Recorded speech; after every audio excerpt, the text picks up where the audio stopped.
Started off really liking this diff cover and ended up pretty much hating it. Hey guys, welcome back to Doomsday Diesel. Today we're going to go through an unboxing video of the Solid Axle Industries GM 14 bolt rear differential cover. So I got the box right here, so let's dig into it. So I ordered this straight from Solid Axle Industries. That had the best price at the time of purchase. It's about 80 bucks with shipping. So they have the box stapled together really securely. The inside has these little white foam peanuts, so it's pretty safe in here. Comes with a couple stickers. Comes with this tube of gasket maker. Comes with this bag of hardware. Zinc plated socket head cap screws, and then last but not least the diff cover. So there it is in all its glory. All right, so now that we have everything out of the box, let's take a thorough look at everything. So this diff cover is nodular iron. That's the reason that I went with it over mild steel or any type of grade 50 or A36. This nodular iron is going to be a lot harder, a lot stronger, and a better fit for an abusive application with that 14 bolt like my Project 4x40 is going to see. So nodular iron, it's got some stiffening ribs built into the design. It's got the solid logo on the outside, and then the outside is powder coated with this hammered finish. It's kind of gray and black. Finish wise, everywhere there's powder coat, it looks really nice. Obviously this color might not fit your rig, but the finish, the quality of the finish is excellent. Looking on the inside, this is advertised as having a machined sealing surface, and you can actually see the end mill marks on there. Now, the inside as well as the sealing surface is bare metal. There is no powder coating on this surface. And then probably the most important thing when you're looking at a performance diff cover is going to be just the inside shape. And so they have this kind of cutout in here where the logo is put on the back. And lastly, they faced all the bolt holes so that the hardware will have an even surface area to rest on, so you get an even torque with your fasteners. All right, so that's all the facts about the cover. So I'm going to give my kind of review and my opinion of everything in here.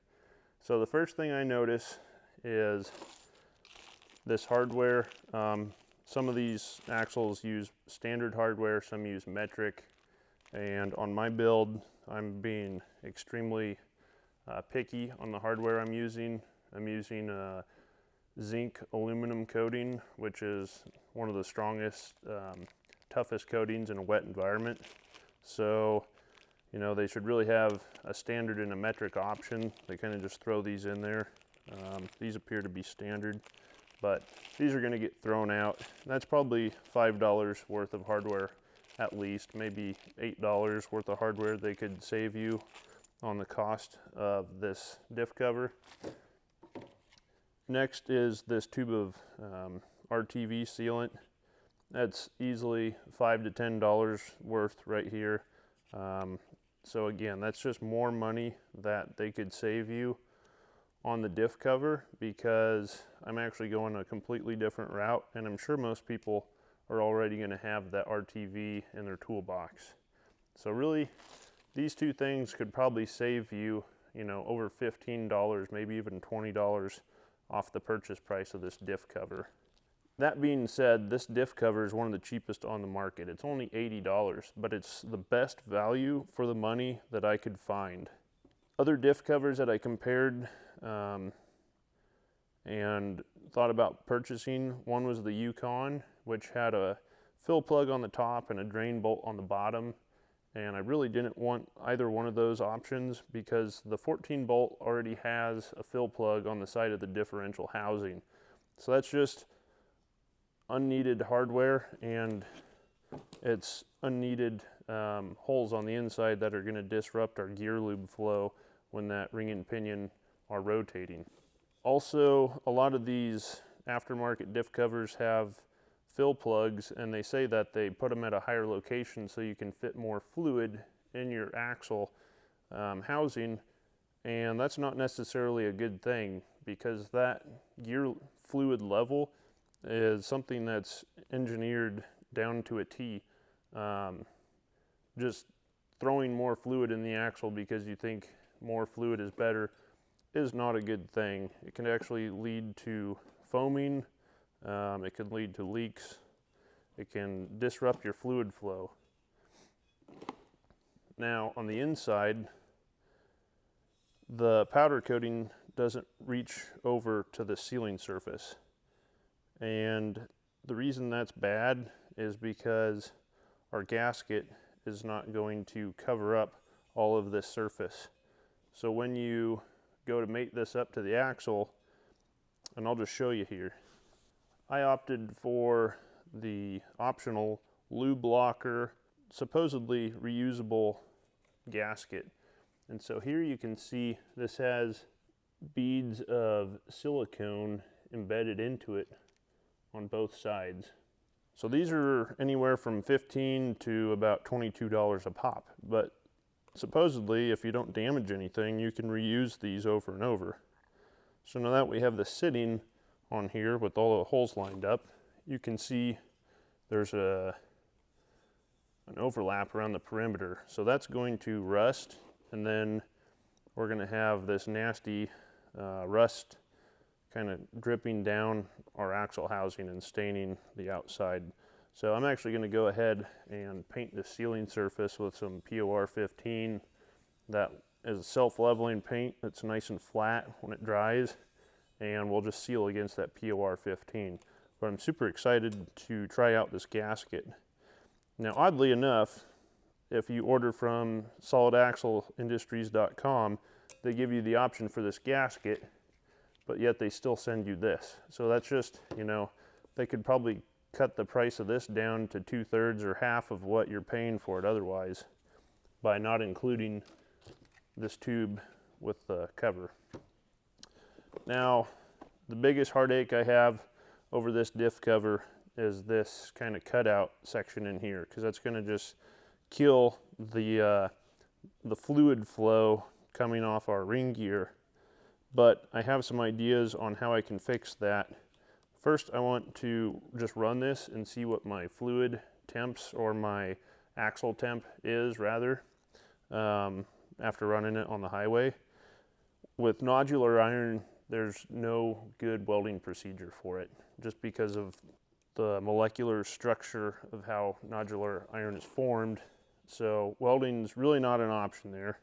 On the outside, I'll actually be painting this desert tan to match my project 4x40 build, so this will get scuffed up and it'll get repainted. And I will probably sand off, grind off this solid emblem, because this is supposed to be a very close military themed build. It's not going to be a completely genuine military build. Obviously, I'm putting aftermarket parts on it, but I do want it to look like something that the military would have used or could have used.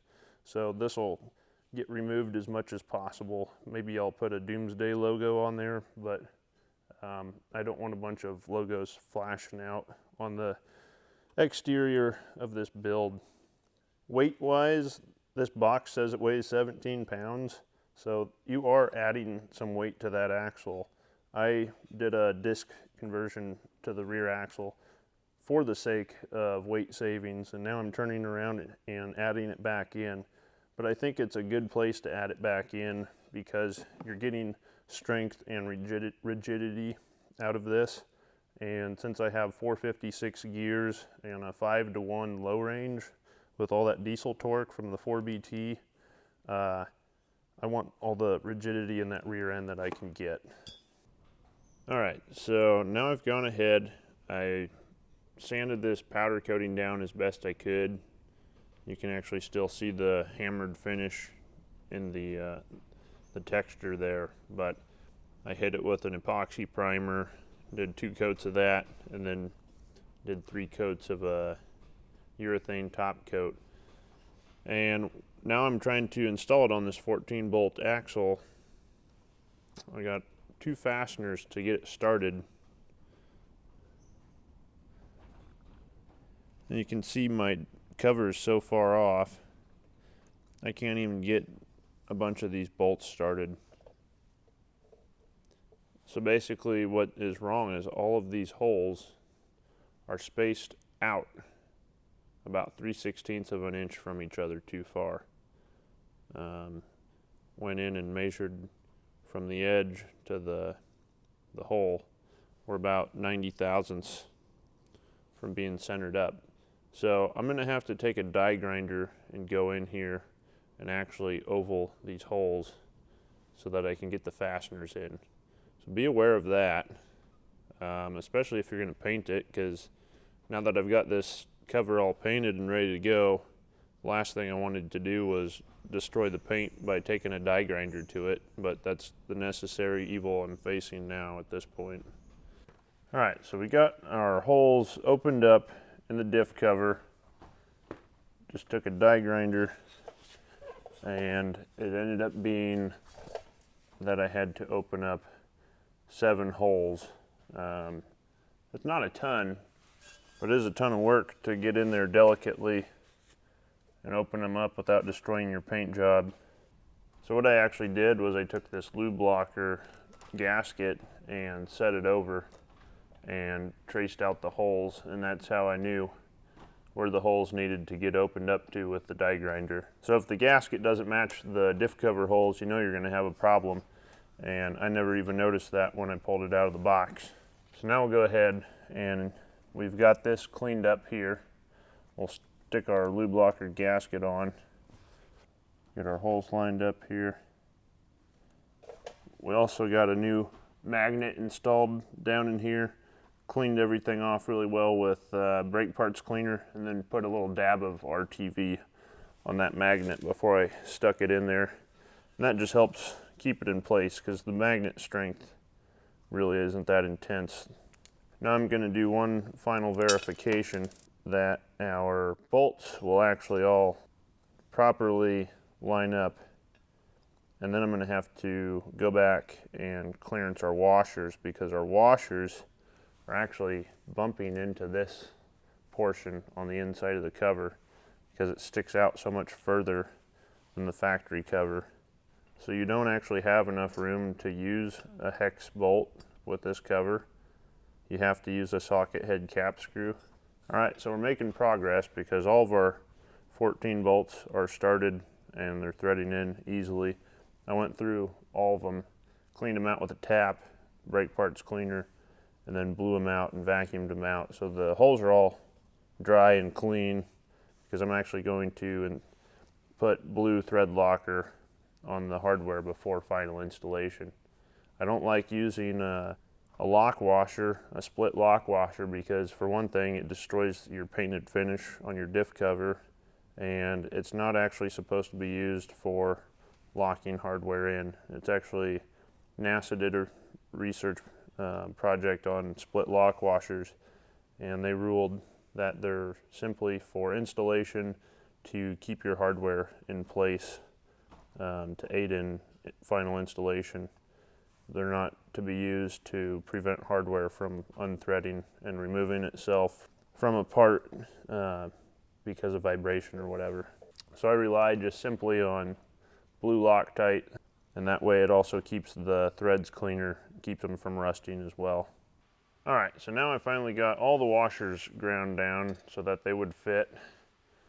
That's the most extreme washer right there. Not much washer left, but I also wanted to show you this guy here won't even thread in, and this is the hardware they sent with the cover. So Same kind of socket head cap screw. It's just zinc plated instead of zinc aluminum coated, and then a split lock washer. And the difference between that split lock washer and my flat washer is really not very much at all, but it's just enough so that it doesn't want to work with their spot faces on this cover. So got those ground down, and then since we ground it, we actually removed the zinc coating. So we had to go and spray paint the washers. So I just painted them to match the cover at this point. But you're starting to see how much of a pain in the butt it is to make a nice, clean looking job out of this diff cover. And even some of their own bolts, like this one here, I can't even get it started because the hole's so off center. I'd have to take this washer and shove it into the grinder and put a flat spot on it, just like I did with all these other washers. So even with their own hardware, it doesn't work. So you can't say, well, you're using hardware that wasn't designed for the cover, because even theirs doesn't work. So the other huge part I want to point out is the lack of attention to detail for the brake line bracket. So on the 14 bolt, I've seen one with just this one piece coming off, one bolt, and this is off a cuck V. So this has an extra bracket that comes up here with the spacer. And here's what I had to do to make this work. I had to grind a big old flat spot onto that washer so it could get close enough up to the diff cover.